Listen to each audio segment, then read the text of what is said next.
So I chose West Visayas State University because West is well known in Western Visayas, not just in Western Visayas but in the whole Philippines. Nag-offer sila sang quality education. Kaya gusto ko man nga ma-experience ang quality education sang West.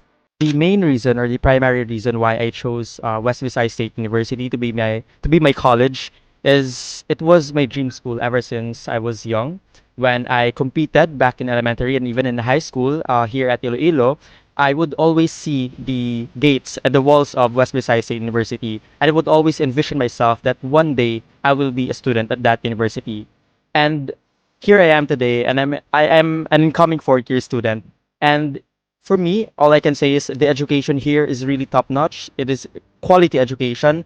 And I know that the university is home to excellent students. It is a home for excellence.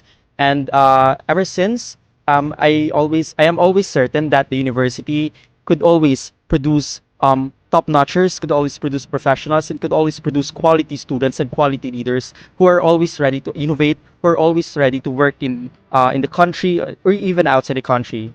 And yeah, I think that's all. The reason nga nag-apply ko sa West Visayas State University is that dapat din with obvious ang hinambaan nila nga West is for the best.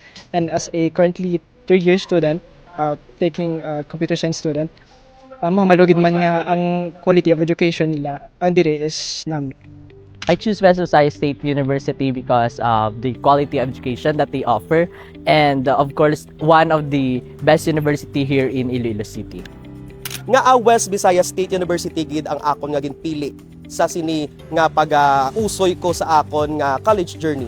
Isa ini kadako nga oportunidad para sa akon nga manginkabahin sa sini nga prestihiyoso nga universidad diri sa syudad kag probinsya sang Iloilo bangod nga apisar sa nga manami nga kalidad nga ginhatag ini ginhatag sa aton nga mga kabataan. Isa ini kadako nga opportunity para sa akon nga apisar sa mga challenges kag mga pagpanghangkat nga akon nga naatubang sa pagsulod sa sini nga universidad.